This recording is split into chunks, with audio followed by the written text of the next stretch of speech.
तो देखिए गाइज, आज फिर से हम इकोनॉमिक्स का आप लोग को बहुत इंपॉर्टेंट क्वेश्चन करवाने जा रहे हैं कि जो मोस्ट एक्सपेक्टेड है कि आपको क्वेश्चंस एग्जाम में आ सकते हैं। तो इनको आप लोग जरूर करके जाना एग्जाम से पहले। तो वीडियो को पूरा देखिएगा, स्किप नहीं कीजिएगा, कोशिश कीजिए कि जल्दी जल्दी सभी चीज़ कवर कर लें। दो वस्तुएं एक्स और वाई के लिए उत्पादन संभावनाएँ दी हुई हैं। पूछ रहा है तो उत्पादन संभावना वक्र का आकार कैसा होगा। तो देखिए, वस्तु एक्स को अगर हम यहाँ पे रखते हैं यहाँ पे, और वस्तु वाई को हम यहाँ पे ऊपर रखते हैं। अब यहाँ पे दर्शाइए 0 1 2 3 4 और ऊपर क्या आ जाएगा 10 8, है ना। यहाँ पे बना लीजिएगा तो 10 ऊपर जाएगा और 8 नीचे जाएगा, ठीक है। फिर देखिए तो कैसे हो जाएगा 10 8,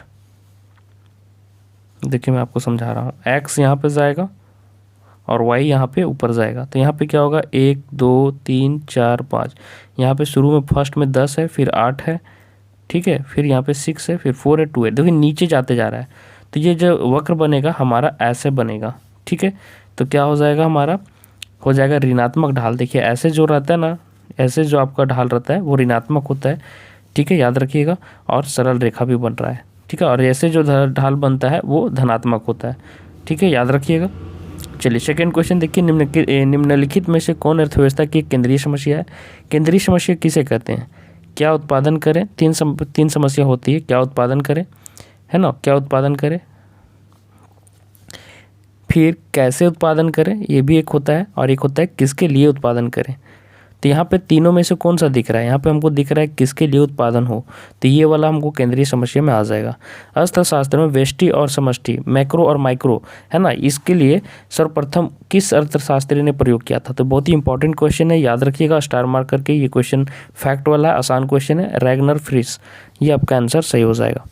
फोर्थ नंबर क्वेश्चन देखिए क्या पूछ रहे हैं, किसान खेतों के जुताई के लिए ट्रैक्टर और हल बैल के बीच किसी एक तकनीक का चयन करना चाहता है। वो चयन अर्थव्यवस्था की किस केंद्रीय समस्या से मेल खाएगा। तो क्या उत्पादन करना वो उसको पता है, कितना क्या उत्पादन करना वो पता है, कैसे उत्पादन करना वो भी पता है, जुताई से कैसे उत्पादन करें वो नहीं पता है उसको, कि हम ट्रैक्टर से करें या हल बैल से करें, है ना। किसके लिए उत्पादन करना वो भी पता है, क्या उत्पादन करना वो भी पता है, लेकिन कैसे उत्पादन करें ट्रैक्टर से या हल बैल से ये उसे पता नहीं है। तो ये हमारा यहाँ पे हो जाएगा प्रॉब्लम, ठीक है, केंद्रीय समस्या। चलिए फिफ्थ नंबर देखिए, किस अर्थशास्त्री के अनुसार उपयोगिता की मुद्रा, आप लोगों को पता होगा यूटिल्स, है ना, इसी से हुआ है उपयोगिता की मुद्रा के हिसाब से। तो इसमें कौन मापा जा सकता है, किस अर्थशास्त्री ने बताया है, अल्फ्रेड मार्शल ने बताया है। सिक्स नंबर क्वेश्चन देखिए, एक व्यक्ति 4 गोलगप्पे का उपयोग करता है, फिर उस व्यक्तिगत इकाई से क्रमशः इतना यूटिल्स 10 यूटिल्स 8 यूटिल्स उपयोगिता मिलती है, उसे 4 गोलगप्पों से कितना कुल मिलता है। तो सभी को जोड़ देना है, तो 15 + 12 + 10 + 8 + 4, अच्छा इतना ही है। तो कितना हो जाएगा, 15 दूने 30, 3 कम 27, 27 10 37 और 8 45। तो क्या हो जाएगा 45 यूटिल्स आपका सही हो जाएगा, ठीक है। चलिए सेवेंथ नंबर क्वेश्चन देखिए क्या पूछ रहा है आप लोगों को, 2 वस्तुएं दी हुई है, गुलाब जामुन और रसगुल्ला, और उसके लिए यहाँ पे बजट रेखा दिखाया गया है। तो पूछ रहा है कि 2 वस्तुओं की कीमतें आप लोग को दिया हुआ है, तो बजट रेखा की ढाल क्या होगी। तो क्रमशः यहाँ पे दे दिया है ना, तो क्रमशः दे दिया है, तो PR हो जाएगा आपको रसगुल्ला के लिए, तो यहाँ PR लिखेंगे, और गुलाब जामुन हो जाएगा PG यहाँ पे। तो ढाल का क्या होता है, फॉर्मूला होता है dy/dx। तो क्या हो जाएगा PG बाई, यहाँ पे हो जाएगा PG/PR। कहाँ पे दिख रहा है हमको, ऑप्शन नंबर सेकेंड, यहाँ पे B ऑप्शन सही हो जाएगा, ठीक है। चलिए नेक्स्ट क्वेश्चन चलते हैं। ए यहाँ पे गलत होगा, ठीक है, ए गलत होगा। चलिए निम्नलिखित में से कौन किसी वस्तु की मांग को प्रभावित करने वाला एक कारक नहीं है। तो कौन सा एक कारक नहीं है, वस्तु की कीमत तो है ही, वस्तु की कीमत बढ़ने घटने से मांग तो प्रभावित होती है, उपभोक्ता की आय भी होती है। संबंधित वस्तुओं की कीमत, अगर एक संबंधित वस्तु का दाम गिर जाता है तो उसका मांग तुरंत बढ़ जाता है। तो क्या हो जाएगा, साधनों की कीमतें, यहाँ पे आपका सही आंसर हो जाएगा। यदि वस्तु X की कीमत कम होने से वस्तु Y की मांग कम हो जाती है, जैसे X का कीमत कम हो गया तो Y की मांग कम हो जाना, है ना। तो इन दोनों वस्तुओं को क्या कहा जाता है, तो प्रतियोगी वस्तुएं, सीधा बात है। X का दाम गिर जाएगा तो X का मांग बढ़ जाएगा, X का मांग बढ़ेगा तो Y का क्या हो जाएगा, Y का मांग घट जाएगा ऑटोमेटिकली। तो ये Y का मांग कम हो जाना मतलब प्रतियोगी वस्तुएं का संबंध है, तभी वैसा हुआ है, ठीक है। 10th में देखो पूछ रहा है, यदि किसी वस्तु की कीमत में 5% की कमी आने से उसकी मांग मात्रा में 8% की वृद्धि हो जाती है तो मांग की लोच आपको ज्ञात करने बोला है। तो मांग की लोच का पूरा फॉर्मूला याद रखिएगा। ईडी का क्या होता है कि मांग में अनुपातिक परिवर्तन, ठीक है, मांग में अनुपातिक परिवर्तन लिखिएगा और बटा में हो जाएगा कीमत में अनुपातिक परिवर्तन, या फिर परसेंटेज भी आप बोल सकते हो, ठीक है। तो यहाँ पे ऊपर चला जाएगा कितना बच्चों, आप लोग का 5% चला जाएगा। सॉरी, आप लोग को पहले मांग का देखना है, तो मांग का 8 दिया तो 8/5 और डिवाइड करोगे तो 1.6 आपका आ जा रहा है, ठीक है। तो 1.6 आपका सही हो जाएगा, ठीक है। आगे देखो क्या पूछ रहा है कि निम्न में से किस वस्तु की मांग लोचदार होगी, किस वस्तु की मांग लोचदार होगी। तो मांग की लोचदार होने का मतलब क्या होता है बच्चों की मांग में कमी आने पर ज़्यादा खरीदते हैं, ठीक है, और मांग बढ़ने पर कम। तो यही हो जाता है मांग की लोचदार, मतलब समझ में आया। जब मांग में कमी आएगी तो उसके ज़्यादा लोग खरीदेंगे, और जब मांग में ज़्यादा बढ़ोतरी होगी तो लोग कम खरीदेंगे। तो इसमें से कौन सा ऑप्शन आपका सही हो जाना चाहिए। तो जीवन रक्षक गोलाएं वैसा चीज़ नहीं है, जीवन रक्षक दवाएं हमेशा ली जाती हैं, नमक भी आपका हमेशा लिया जाएगा और माचिस भी। लेकिन रेफ्रिजरेटर ऐसा है कि जिसमें आपका कमी आने पर लोग ज़्यादा खरीदेंगे जब इसका दाम कम होगा, कीमत गिरेगा, ठीक है। तो डी ऑप्शन आपका बिल्कुल करेक्ट हो जाएगा। अब देखिए अगला क्वेश्चन क्या पूछ रहा है कि निम्न रेखा चित्र में मांग रेखा AB के बिंदु G पर मांग की लोच क्या होती है। तो आप लोग को ये चित्र आप लोग को याद होगा बच्चों, जो ईडी का चित्र बनता है कि यहाँ पे आपका 1 के इक्वल हो जाता है ईडी, ठीक है, ईडी 1 के इक्वल होता है। यहाँ पे जो होता है ईडी मतलब मांग की लोच को कहा जा रहा है, तो ईडी ऊपर के लिए ग्रेटर देन 1 होता है, यहाँ पे इन्फिनिटी टेंड करता है और यहाँ पे 0 हो जाता है। तो यहाँ पे जी का वैल्यू यहाँ पे तो फिगर में दिया हुआ नहीं है, आपको 12 नंबर का फिगर यहाँ पे दे दिया गया है, देखिए यहाँ पे। तो जी देखिए ऊपर है, तो यहाँ पे ग्रेटर देन 1 आंसर आपका सही हो जाएगा। कौन सा क्वेश्चन है ये, 12 नंबर क्वेश्चन है, तो डी ऑप्शन आपका सही हो जाएगा। 13 में देखिए पूछ रहा है किस वस्तु है ना कि मांग किस प्रकार की वस्तु की कीमत बढ़ने पर उपभोक्ता उस वस्तु की मात्रा को अधिक खरीदना चाहते हैं। तो देखो बच्चों एक ही जो है जो किसी फॉर्मूला पर काम नहीं करता है बल्कि अलग तरह का है, गिफिन वस्तु का याद रखिए कि मांग का नियम इसमें लागू नहीं होता। निम्न कोटि की मतलब घटिया चीज़ें होती हैं जैसे कि मोटा अनाज हो गया, ठीक है। तो ऐसा आप समझ सकते हैं कि गिफिन वस्तु ऐसी चीज़ें होती हैं जिनका मांग का नियम लागू नहीं होता है, जब इनका कीमत बढ़ता है तो इनकी वस्तु की मात्रा भी बढ़ जाती है, ठीक है। तो ये ऑप्शन आपको याद रखना है इसमें, ठीक है। 14 नंबर में देखो यदि एक उपभोक्ता एक वस्तु पर अपनी आय का एक बड़ा हिस्सा खर्च करता है तो उस वस्तु की मांग क्या होगी, है ना। तो 14 का ऑप्शन नंबर ए हो जाएगा बेलोचदार, ठीक है। औसत स्थिर लागत वक्र का आकार होता है, ठीक है। तो ये कैसा होता है, तो आपका सी ऑप्शन सही हो जाएगा, आयताकार परवलयीय। आगे देखो क्या पूछ रहा है कि परिवर्ती साधन का औसत उत्पाद बढ़ता है जब, तो 16 नंबर का ये ऑप्शन आपका सही हो जाएगा, सीमांत उत्पाद औसत उत्पाद से अधिक होता है। फिर देखो 17 नंबर में पूछ रहा है कुल उत्पादन अधिकतम होता है जब सीमांत उत्पादन का मान, तो 17 का आपको ऑप्शन नंबर ए सही हो जाएगा, 0 जब शून्य होता है तब, ठीक है।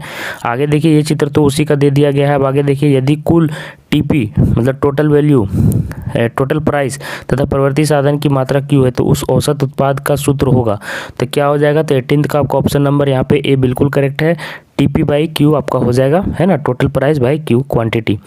आगे देखिए पूछ रहा है कि यदि कुल उत्पाद टीपी तथा प्रवृत्ति साधन की मात्रा क्यू है तो सीमांत उत्पादक पूछ रहा है, तो सीमांत उत्पाद का यहाँ पे फॉर्मूला आप याद रखिएगा मार्जिनल का, बी ऑप्शन आपको यहाँ पे ठीक दिया है, delta TP by delta Q. आगे देखो कि पूछ रहा है कि जब औसत लागत सीमांत लागत से कम होती है तब औसत लागत क्या हो जाएगा, तो 20 का आपको ऑप्शन नंबर ए हो जाएगा, बढ़ती है। जब औसत लागत सीमांत लागत से कम होती है तब औसत लागत बढ़ जाती है। आगे देखिए क्या पूछ रहा है कि परिवर्तनशील अनुपातों का नियम उत्पादन के कितने स्तर की व्याख्या करता है, तो ये भी आपको जानना चाहिए कि 3 स्तर पर करता है, तो 3 ऑप्शन आपका सही हो जाएगा। आगे देखिए पूछ रहा है कि अल्पकालीन औसत लागत वक्र का आकार कैसा होता है, तो ये यू आकार का होता है, ठीक है। तो यू आकार आपका बी ऑप्शन करेक्ट हो जाएगा। आगे देखिए 26 नंबर क्वेश्चन देखिए पूछ रहा है निम्नलिखित में से कौन स्थिर लागत का एक उदाहरण है, तो अस्थायी कर्मचारी का वेतन हो जाएगा, बाकी का दैनिक मजदूरी चेंज हो सकता है, प्रति इकाई बिजली बिल भी चेंज हो सकता है, बाद में कच्चे माल का व्यय भी खर्च हो सकता है, बाजार के हिसाब से बदल सकता है, लेकिन ये अस्थायी कर्मचारी का वेतन जल्दी नहीं बदलता है। औसत लागत और सीमांत लागत आपस में बराबर होती है जब औसत लागत क्या होता है, न्यूनतम होती है। याद रखिएगा ये सारे क्वेश्चंस आते हैं।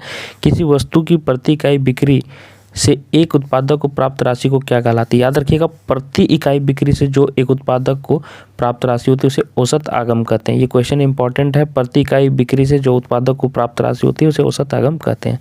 और यहाँ पे फॉर्मूला पूछ रहा है, तो ये फॉर्मूला आप लोग याद रखिएगा, कुल लागत स्थिर लागत और परिवर्तन लागत, तो क्या हो जाता है TFC, स्थिर लागत इज इक्वल टू TC, कुल लागत माइनस क्या करते हैं परिवर्तनशील लागत को हम लोग घटा देते हैं। ठीक है, चलिए नेक्स्ट क्वेश्चन देखिए। जब किसी वस्तु की मांग में वृद्धि होती है, मांग में वृद्धि हो जाएगी लेकिन पूर्ति में कोई परिवर्तन नहीं होता है, तब संतुलन कीमत में क्या हो जाती है, वृद्धि होती है।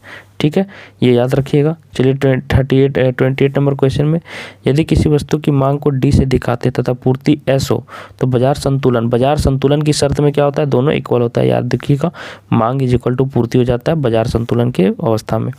किसी वस्तु का न्यूनतम समर्थन मूल्य बाजार मूल्य से क्या होता है, अधिक होता है ना, क्या होता है, अधिक होता है। किसी वस्तु का न्यूनतम जो समर्थन मूल्य होता है वो बाजार मूल्य से अधिक होता है। ठीक है, निम्नलिखित में से कौन सा फलन पूर्ति के नियम को प्रदर्शित करता है, तो S is equal to FP, ये आपका सही है। 30 का ये ऑप्शन आपका सही हो जाएगा जहाँ पे S पूर्ति है। आगे देखिए क्या पूछ रहा है कि मुक्त प्रवेश और निकास की स्थिति में पूर्ण प्रतियोगी बाजार में संतुलन कीमत खाली जगह के बराबर होती है, तो आपका 31 नंबर का ऑप्शन नंबर B सही हो जाएगा, न्यूनतम औसत लागत। आगे देखो पूछ रहा है कि एक उत्पादक का उद्देश्य क्या होता है, तो क्या होता है, अपना लाभ को अधिकतम करना ही उसका मेन मोटो होता है, मोटिव होता है। आगे देखिए पूछ रहा है कि अल्पकाल में एक पूर्ण प्रतियोगी फर्म हानि प्राप्त करने के बावजूद उत्पादन जारी रखता है, जब वस्तु की कीमत, तो 33 का आपका C हो जाएगा, औसत परिवर्तन लागत से अधिक या उसके बराबर होती है। निम्नलिखित में से कौन पूर्ण प्रतियोगिता का एक विशेषता नहीं है, तो पूर्ण प्रतियोगिता का एक विशेषता नहीं है यहाँ पे पूछ रहा है। तो चलिए हम 26 का 34 का मैं बता दूं, D ऑप्शन आपका बिल्कुल सही हो जाएगा, वस्तु की मांग बेलोचदार होती है तब। ठीक है, आगे देखिए क्या पूछ रहा है।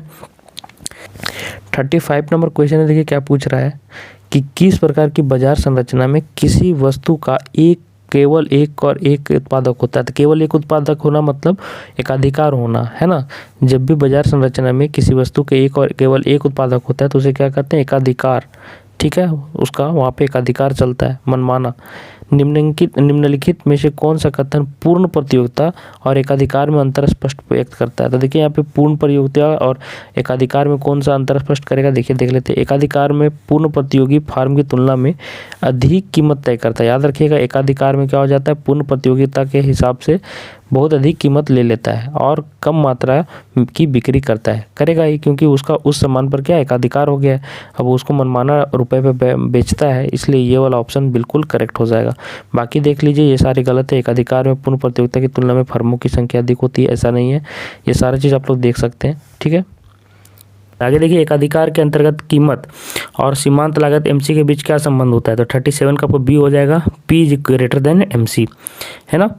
आगे देखिए पूछ रहा है कि निम्नलिखित में से किस बाजार संरचना में कीमत और सीमांत लागत में समानता पाई जाती है, तो 38 का आपको ऑप्शन नंबर C सही हो जाएगा, पूर्ण प्रतियोगिता।